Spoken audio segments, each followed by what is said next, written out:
وأصحابه.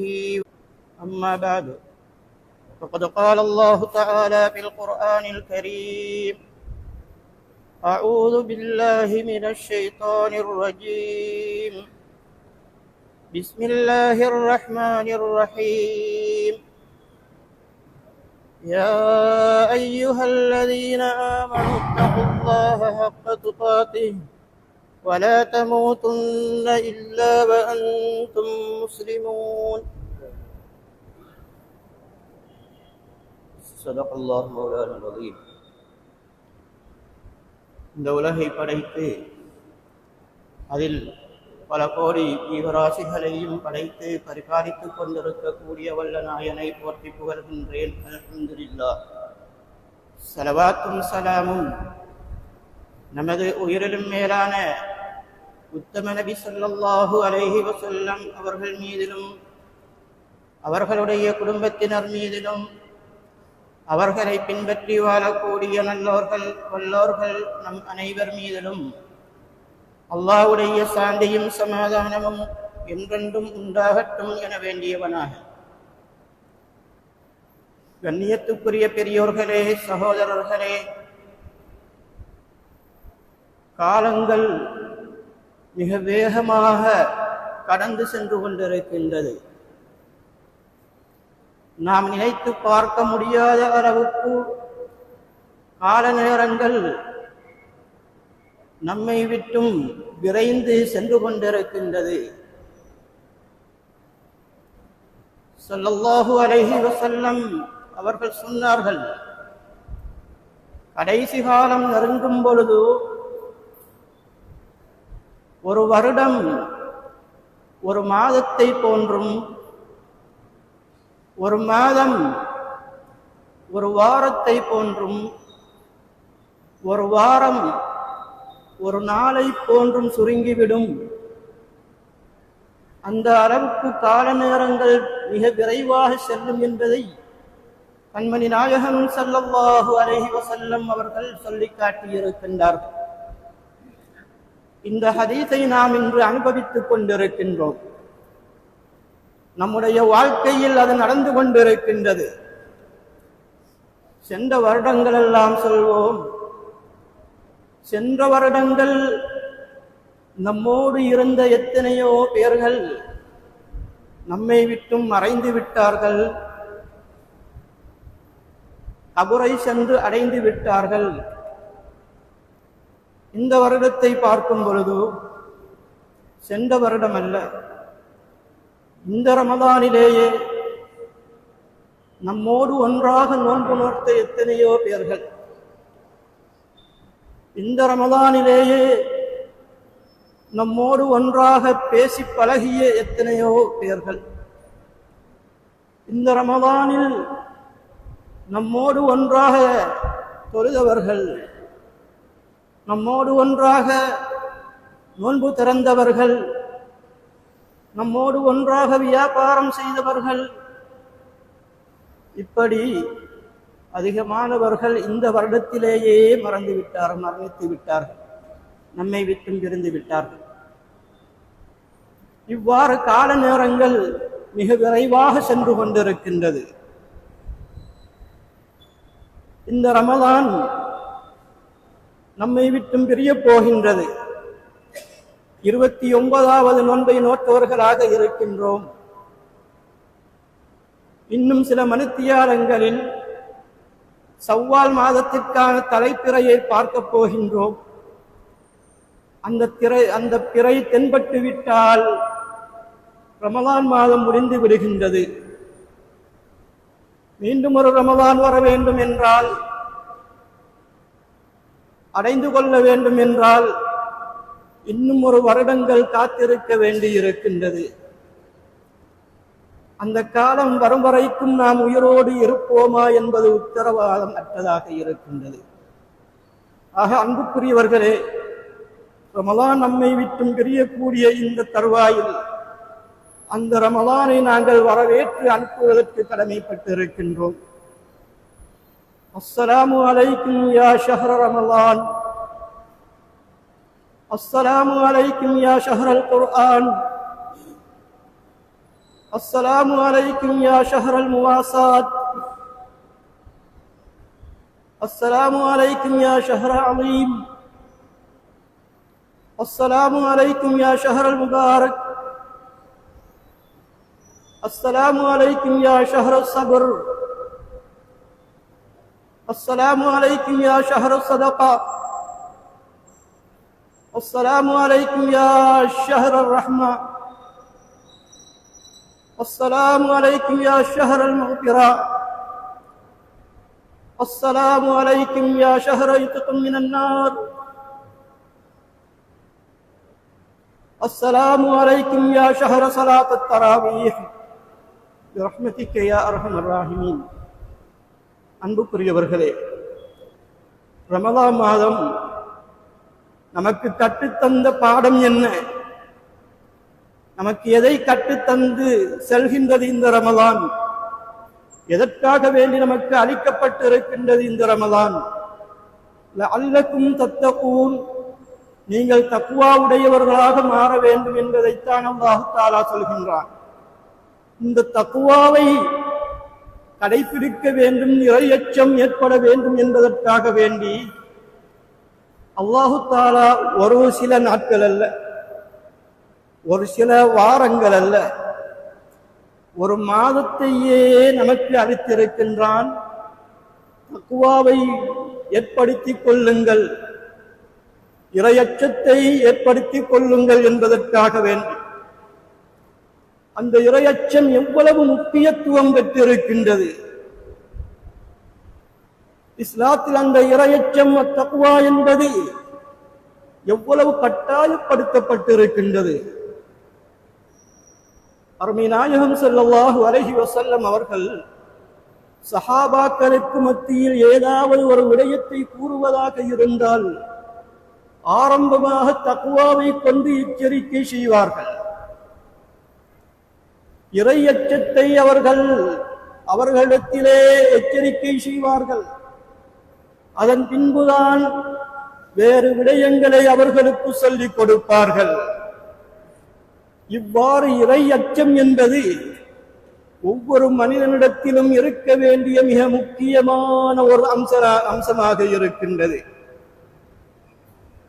நபிமார்கள் இறையச்சத்தை வேண்டி இருக்கின்றார்கள், சஹாபாக்கள் இறையச்சத்தை வேண்டி இருக்கின்றார்கள், நல்லோர்கள் எல்லாம் அல்லாஹ்விடத்திலே இறையச்சத்தை கேட்டிருக்கின்றார்கள். அந்த இறையச்சம் இல்லை என்றால் நம்முடைய வாழ்க்கையில் தெளிவு ஏற்பட மாட்டாது, நம்முடைய வாழ்க்கையில் முன்னேற்றம் ஏற்பட மாட்டாது. இந்த ரமலானை நாம் அடைந்தோம். அந்த ரமலான் நமக்கு தந்த அந்த தக்வாவை நாம் பெற்றிருக்கின்றோமா இல்லையா என்பதை நாம் பரிசீலனை செய்து பார்க்க வேண்டி இருக்கின்றோம். ரமலானுக்கு முன்பு நாங்கள் நம்முடைய செயற்பாடுகள் எவ்வாறு இருந்தன? நம்முடைய தொழுகைகள், கொடுக்கல் வாங்கல்கள் எவ்வாறு இருந்தன? ரமலானை அடைந்து விட்டோம், 30 நாட்களை 29 நாட்களை கடந்து விட்டோம் என்றால் அதிலே தக்வா ஏற்பட்டு இருக்க வேண்டும். ரமலானுக்கு முன்பு இருந்த தொழுகை போன்று நம்முடைய தொழுகை இருக்கக்கூடாது, அதில் மாற்றம் வர வேண்டும். ரமலானுக்கு முன்பு இருந்தது போன்று நம்முடைய ஏனைய இபாதத்துக்கள் இருக்கக்கூடாது, அதில் மாற்றம் ஏற்பட வேண்டும். ரமலானுக்கு முன்பு இருந்தது போன்று நம்முடைய பேச்சுவார்த்தைகள் இருக்கக்கூடாது, அதிலே மாற்றம் ஏற்பட வேண்டும்.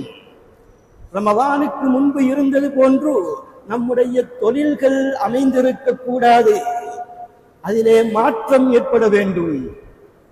ஒவ்வொரு விடயங்களிலும், ஒவ்வொரு நடவடிக்கைகளிலும் நம்மிடத்திலே மாற்றம் ஏற்பட வேண்டும்.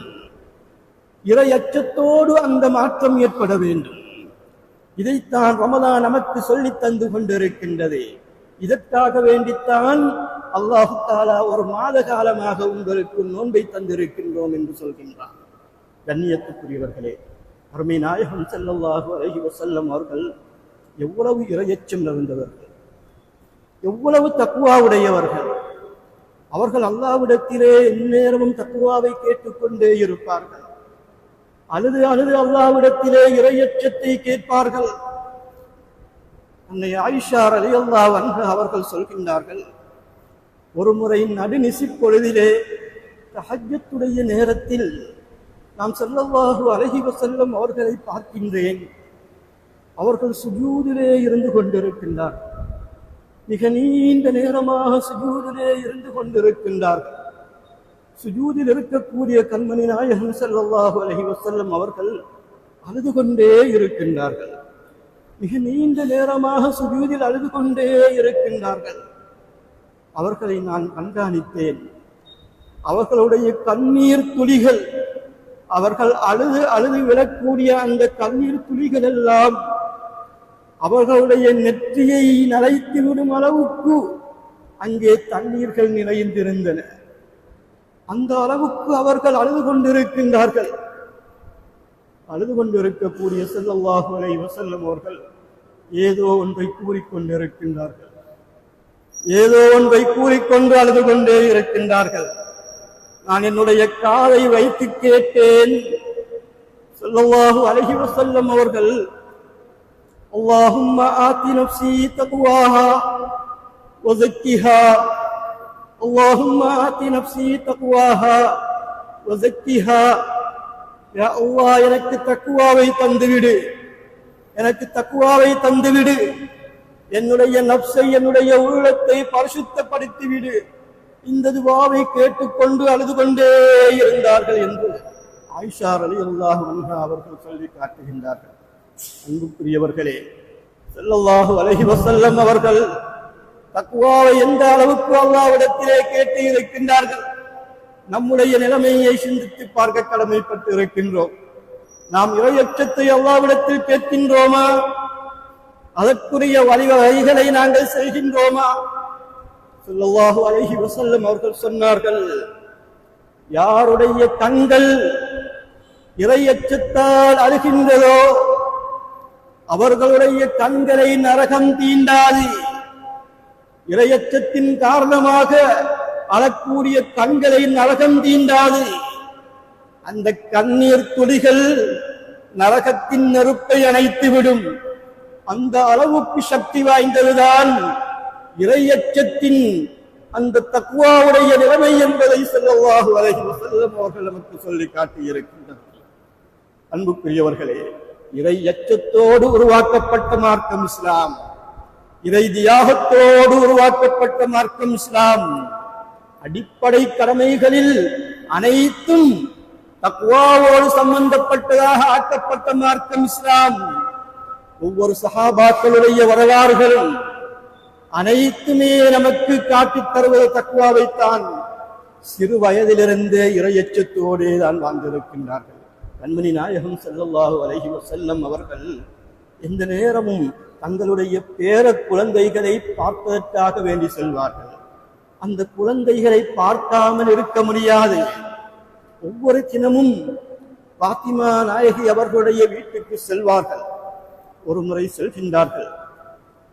சென்று கேட்கின்றார்கள், பாத்திமாவே ரலியல்லாஹு அன்ஹா, என்னுடைய குழந்தைகள் எங்கே, என்னுடைய குழந்தைகள் எங்கே என்று கேட்கின்றார்கள். பாத்திமா நாயகி அவர்கள் சொல்கின்றார்கள், யா ரசூலல்லாஹ், இங்குதான் விளையாடிக் கொண்டிருந்தார்கள், இந்த இடத்தில் தான் நின்று கொண்டிருந்தார்கள் என்கின்றார்கள். ஸல்லல்லாஹு அலைஹி வஸல்லம் அவர்களை தேடுகின்றார்கள், காணவில்லை. ஸல்லல்லாஹு அலைஹி வஸல்லம் அவர்கள் அவர்களை தேடி செல்கின்றார்கள். இரண்டு குழந்தைகளையும் தூரமாக சென்று பார்க்கின்றார்கள், காணவில்லை குழந்தைகளை. அந்த நேரத்தில் அங்கே ஒரு ஆட்டு இடைந்தன் ஆடுகளை மேய்த்துக் கொண்டிருக்கின்றார். அவரிடத்தில் கேட்கின்றார்கள், என்னுடைய குழந்தைகளை கண்டீர்களா, என்னுடைய பேர குழந்தைகளை கண்டீர்களா என்று கேட்கின்றார்கள். அப்பொழுது அந்த ஆட்டின் இளைஞர் கூறுகிறார், யா ரசூலல்லாஹ், சற்று முன்புதான் உங்களுடைய குழந்தைகள் இருவரும் வந்தார்கள், அவர்களை பார்த்தேன், அவர்கள் பசியோடு வந்திருப்பது எனக்கு விளங்கியது, அவர்கள் பசியோடு வந்திருப்பது எனக்கு விளங்கியது. பசியோடு வந்திருந்தார்கள் யா ரசூலல்லாஹ். நான் அந்த குழந்தைகளிடத்தில் கேட்டேன், இந்த ஆடுகளிலிருந்து உங்களுக்கு பால் கறந்து தரட்டுமா என்று கேட்டேன். அதற்கு அந்த குழந்தைகள், இந்த ஆடுகள் உங்களுடையதா? இல்லையே. அப்படி என்றால் உங்களுடைய எஜமானிடத்தில் நீங்கள் எங்களுக்கு பால் கொடுக்கவா என்று கேட்டீர்களா? இல்லையே. அப்படி இருக்கும் பொழுது நாங்கள் எவ்வாறு இந்த பாலை அருந்துவது? எவ்வாறு நீங்கள் தர முடியும்? எங்களுக்கு இது வேண்டாம், ஹராமாக ஆகிவிடும் என்று அந்த இரு குழந்தைகளும் பசியோடு மறுத்துவிட்டு சென்று விட்டார்கள். யா ரசூலல்லாஹ், இப்பொழுது அவர்கள் எங்கே என்கின்றார்கள்? இந்த வழியினால் தான் சென்றார்கள் என்றார்கள். ஸல்லல்லாஹு அலைஹி வஸல்லம் அவர்கள் தேடிச் செல்கின்றார்கள். அங்கு பார்க்கின்றார்கள், ஒரு தோட்டத்தின் ஒரு மரத்துக்கு அடியில் நிழலிலே அவர்கள் உறங்கிக் கொண்டிருக்கின்றார்கள். பசியோடு உறக்கிக் கொண்டிருக்கின்றார்கள். பசியோடு இறங்கிக் கொண்டிருக்கக்கூடிய அந்த இரண்டு குழந்தைகளையும் வாரி அணைத்து ஸல்லல்லாஹு அலைஹி வஸல்லம் அவர்கள் தன்னுடைய தோளோடு அணைத்துக் கொண்டு செல்கின்றார்கள். அன்புக்குரியவர்களே, ஸல்லல்லாஹு அலைஹி வஸல்லம் அவர்கள் மரணிக்கும் பொழுது ஹசன் ரலியல்லாஹு அன்ஹு அவர்களுக்கு 7 வயதுதான் இருக்கும். ஹுசைன் ரலியல்லாஹு அன்ஹு அவர்களுக்கு 6 வயதுதான் இருக்கும். அதற்கு முன்பு நடந்த செய்தி. இந்த சிறிய வயதில் குழந்தைகள் காணும் உணவெல்லாம் எடுத்து உண்டு விடுவார்கள். காண்கின்ற உணவெல்லாம் எடுத்து சாப்பிட்டு விடுவார்கள். அப்படிப்பட்ட ஒரு நிலைமையில் அந்த வயதிலும் கூட இறையச்சம், அல்லாஹ்வுடைய தக்வா, ஹராமாக மாறிவிடக்கூடாத உணவுகள் எந்த அளவுக்கு அவர்களிடத்திலே இறையச்சம் இருந்திருக்கின்றது, எந்த அளவுக்கு தக்வா இருந்திருக்கின்றது. இவ்வாறுதான் இஸ்லாம் உருவாக்கப்பட்டது. இந்த பரம்பரையில் வந்தவர்கள் தான் நல்லவர்கள் எல்லாம், செய்துமாறுவதெல்லாம், நமக்கு நல்ல வழிகளை காட்டித் தந்தவர்கள் எல்லாம் இப்படித்தான் தக்வாவோடு இஸ்லாம் நமக்கு பல வழிமுறைகளை தந்திருக்கின்றது. அன்புக்குரியவர்களே, ஒவ்வொரு விளையாடிலும் ஒவ்வொரு நேரத்திலும் நாங்கள் அல்லாஹ்வை பற்றிய பயத்தை எடுத்துக் கொள்ள வேண்டும். அவனை பற்றிய சிந்தனையில் இருக்க வேண்டும். ரமலான் நமக்கு தந்தது இந்த தக்வாவை பற்றித்தான். இந்த தக்வாவுடைய அடிப்படைகளைத்தான் நமக்கு தந்திருக்கின்றது.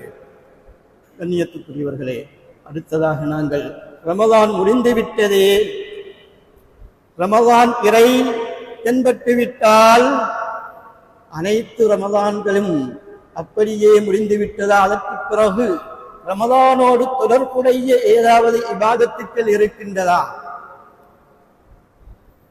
இருக்கின்றது சகோதரர்களே, சில விடயங்கள் இருக்கின்றது. ஷவ்வாலுடைய பிறை தென்பட்டு விட்டால் சதகத்துல் ஃபித்ரா என்று சொல்லக்கூடிய ஒரு சதக்கா இருக்கின்றது. அந்த சதக்காவை பற்றி நேற்று நீங்கள் அறிந்திருப்பீர்கள். நேற்று உங்களுக்கு அதை பற்றி கூறப்பட்டது. அதே போன்று பிறநாளுடைய தினம் இருக்கின்றது. அதை அடுத்து வரக்கூடிய ஷவ்வாலுடைய 6 நோன்புகள் இருக்கின்றது. அந்த 6 நோன்புகளும் ரமலானுக்கு பின்னால் தான் இருக்கின்றது. ஆனால் ரமலானோடு தொடர்பு பட்டு இருக்கின்றது. ஏனைய மாதங்களுக்கு பின்பு நோன்பு இருக்கின்றது, இந்த இபாதத்துக்கள் இருக்கின்றது, வேறு இபாதத்துக்கள் இருக்கின்றது என்று ஒன்றும் இல்லை. ஆனால் ரமலானுக்கு பின்பு 6 நோன்பு என்று சொல்லக்கூடிய ஒரு சுன்னத்தான இபாதத் இருக்கின்றது. ஸல்லல்லாஹு அலைஹி வஸல்லம் அவர்கள் சொன்னார்கள், மன் ஸாம ரமலான ثم أتبعه 6 من شوال كان كصيام الدهر.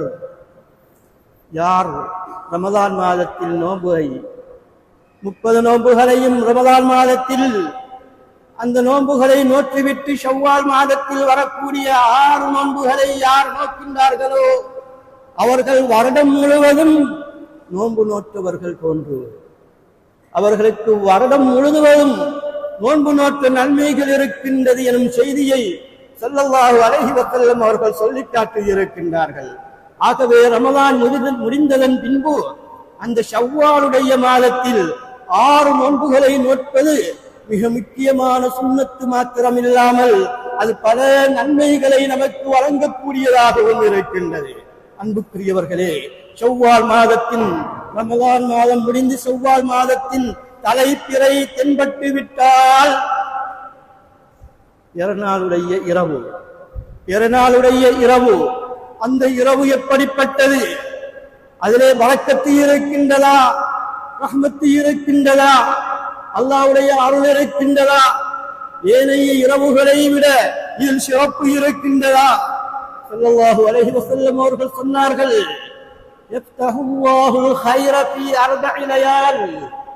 அல்லாஹ் தஆலா 4 இரவுகளிலே அவனுடைய ரஹ்மத்துடைய நலவுடைய வாயில்களை திறக்கின்றான். 4 இரவுகளில் அவனுடைய ரஹ்மத்துடைய, அவனுடைய அருளுடைய, அவனுடைய நலவுகளுடைய வாயில்களை திறந்து விடுகின்றான். அந்த இரவுகளில் ஒன்றுதான் 2 பெருநாட்களுடைய இரவு, ஹஜ்ஜி பெருநாளுடைய இரவும் நோன்பு பெருநாளுடைய இரவும். இந்த பெருநாளுடைய இரவிலும் அல்லாஹ் தஆலா ரஹ்மத்துக்களை இறக்கி வைக்கின்றான், நலவுகளை இறக்கி வைக்கின்றான். ஆகவேதான் பெருநாளுடைய இரவை நீங்கள் கண்ணியப்படுத்திக் கொள்ளுங்கள், அதிலே இருக்கக்கூடிய நன்மைகளை அடைந்து கொள்ளுங்கள், அதில் இருக்கக்கூடிய சிறப்புகளை பெற்றுக் கொள்ளுங்கள். அல்லாஹ்வுடைய அருள் இறங்கக்கூடிய ஒரு இரவு, அவனுடைய ரஹ்மத்து இறங்கக்கூடிய ஒரு இரவு. பிறநாளுடைய தினத்தில் நாங்கள் எத்தனையோ விடயங்களிலே வேறு வேறு விடயங்களிலே ஈடுபட்டு கொண்டிருக்கின்றோம். இபாதத்துக்களுக்கு நாங்கள் முக்கியத்துவம் கொடுப்பதில்லை. ரமலானில் செய்த இபாதத்துக்கள் போன்று கூட அதிலே முக்கியத்துவம் கொடுப்பதில்லை. அன்புக்குரியவர்களே, இந்த ரமலானுடைய இந்த கடைசி இரவு பெருநாளுடைய இரவாக இருக்கும் பொழுது அதை நாங்கள் கண்ணியப்படுத்த வேண்டும். அடுத்ததாக பெருநாளுடைய தினம் இருக்கின்றது. அந்த பெருநாளுடைய தினத்தை எவ்வாறு நாங்கள் கொண்டாட வேண்டும்? அந்த பெருநாளை நாங்கள் எப்படி அமைத்துக் கொள்ள வேண்டும்? விளையாட்டுக்களில், கூத்துக்களில், உணவுகள் உண்பதில், இவைகளிலா நாங்கள் அந்த பெருநாளுடைய தினத்தை கழிக்க வேண்டும்? அன்புக்குரியவர்களே, ஸல்லல்லாஹு அலைஹி வஸல்லம் அவர்கள் அனைத்தையும் காட்டித் தந்திருக்கின்றார்கள். பிறநாளுடைய தினத்தில் நீங்கள் உங்களுடைய குடும்பங்களை சந்திக்க செல்லுங்கள், பகைமைகளை மறந்து விடுங்கள், அயல் வீட்டார்களை சந்திக்க செல்லுங்கள், ஒவ்வொருவருக்கும் சென்று சலாம் கூறுங்கள், முசாபஹா செய்யுங்கள், சதக்கா செய்யுங்கள், தான தர்மங்கள் செய்யுங்கள், அன்போடு பழகுங்கள், அவர்களோடு அந்யோன்யமாக நீங்கள் பழகிக் கொள்ளுங்கள், பிறநாளை சிறப்புப்படுத்திக் கொள்ளுங்கள். கண்ணியத்துக்குரியவர்களே, ஸல்லல்லாஹு அலைஹி வஸல்லம் அவர்கள் பிறநாளுடைய தினத்திலே சதக்காக்கள் கொடுங்கள், இல்லாதவர்களுக்கு சதக்காக்கள் கொடுங்கள், சிறியவர்களுக்கு சந்தோஷப்படுத்துவதற்காக வேண்டி சதக்காக்களை கொடுங்கள், அவர்களை சந்தோஷப்படுத்துங்கள். இவ்வாறு பிறநாளுடைய தினத்தில் உயிரோடு இருக்கக்கூடியவர்களுக்கு நாங்கள் அவர்களுக்கு சென்று சலாம் கூறலாம், முசாபஹா செய்யலாம். நம்மிடத்தில் இருந்தால் அவர்களுக்கு தான தர்மம் கொடுக்கலாம், குடும்பத்தில் இருக்கக்கூடியவர்களுக்கு தான தர்மம் கொடுக்கலாம். ஆனால் பிறநாளுடைய தினத்தில் இவைகளெல்லாம் செய்யக்கூடிய நாம் இன்னும் ஒன்றை மறந்தே விடுகின்றோம். கட்டாயம் செய்ய வேண்டிய ஒரு விடயம், நம்மோடு வாழ்ந்த முன்னோர்களை நினைத்து பாருங்கள், நம்முடைய தாய் தந்தையர்களை நினைத்து பாருங்கள், நம்முடைய சகோதர சகோதரிகளை நினைத்து பாருங்கள், நம்முடைய அயல் வீட்டார்களை நினைத்து பாருங்கள், நம்முடைய நண்பர்களை நினைத்து பாருங்கள், நம்மோடு வியாபாரம் செய்தவர்களை நினைத்து பாருங்கள். இவர்களில் எத்தனை பேர்கள் மரணித்திருக்கின்றார்கள், எத்தனை பேர்கள் கபரிலே வாழ்ந்து கொண்டிருக்கின்றார்கள். இவர்களை அப்படியே மறந்து விடுவதா? அவர்களுக்காக வேண்டி சதக்கா செய்ய முடியாதா? அவர்களுக்காக வேண்டி சலாம் கூற முடியாதா? அவர்களை சென்று பார்க்க முடியாதா? அன்புக்குரியவர்களே, இவைகள் அனைத்தையும் நாங்கள் செய்ய வேண்டும். மரணித்தவர்கள் என்று நாங்கள் மறந்துவிடக் கூடாது. அவர்களுடைய கபர்களுக்கு செல்லுங்கள். அஸ்ஸலாமு அலைக்கும் யா தாரல் கௌமில் முஃமினீன் என்று சலாம் கூறுங்கள். அந்த கபரிலே இருக்கக்கூடியவர்கள் ஸல்லல்லாஹு அலைஹி வஸல்லம் அவர்கள் சொன்னார்கள், நீங்கள் ஒரு கபருக்கு சென்று சலாம் கூறும் பொழுது அந்த கபரிலே இருக்கக்கூடிய மனிதர் உங்களை தெரிந்தவராக இருந்தால் ரத்த அலைஹிஸ்ஸலாம் அவர் மீண்டும் பதில் சொல்கின்றார். பதில் சொல்லும் பொழுது இவர்தான் வந்திருக்கின்றார், என்னுடைய நண்பர், என்னுடைய சகோதரர்கள் தெரிந்திருந்தால் இவர்தான் வந்திருக்கின்றார் என்பதை அறிந்து அவர் பதில் கூறுகின்றார். தெரியாத ஒருவருடைய கபருக்கு சென்று நீங்கள் சலாம் கூறும் பொழுது அந்த கபரிலே இருக்கக்கூடியவர் அவர் மீண்டும் உங்களுக்கு பதில் கூறுகின்றார். ஆனால் யார் என்று உங்களை அவருக்கு தெரியாது, அறிந்திருக்க மாட்டார். ஆனால் பதில் கூறுகின்றார். அன்புக்குரியவர்களே, ஸல்லல்லாஹு அலைஹி வஸல்லம் அவர்கள் சொன்னார்கள், மல் மையிது ஃபில் கப்ரி இல்லா கல் கரீகில் முத்தகவ்விஸ். கபரிலே இருக்கக்கூடிய மையத்துக்கள் இருக்கின்றதே, அவைகள் எப்படிப்பட்ட நிலைமையில் இருக்கின்றது தெரியுமா? ஒரு மனிதன் கடலுக்கு குளிக்கச் செல்கின்றான். அந்த கடல் அவனை, அந்த அலைகள் அடித்து அவனை மூழ்கடித்துக் கொண்டிருக்கின்றது. அந்த நிலைமையில் அவன் எப்படி உதவி தேடுவான்? யாரெல்லாம் அழைத்து உதவி தேடுவான்? அவனுடைய நிலைமை எவ்வாறு இருக்கும்? அந்த நிலைமையில் யாராவது அவனுக்கு உதவி செய்வதற்கு சென்று அவனை காப்பாற்றினால் அவனுக்கு எப்படி சந்தோஷமாக இருக்கும்? அவனுடைய நிலைமை எப்படி இருக்கும்? அவனால் கூட வர்ணிக்க முடியாத அளவுக்கு அவனுடைய நிலைமை இருக்கும். கபரிலே இருக்கக்கூடிய மையத்துக்கள் இப்படித்தான். கடலிலே மூழ்கிக் கொண்டிருக்கக்கூடிய ஒரு மனிதன் எவ்வாறு உதவி செய்யுங்கள் என்று கோரிக்கொண்டிருக்கின்றானோ அதே போன்று கபரிலே இருக்கக்கூடிய மையத்துக்கள் எனக்கு உதவி செய்யுங்கள், துஆ செய்யுங்கள் என்று கூறிக்கொண்டு இருக்கின்றது. யாராவது வரமாட்டார்களா?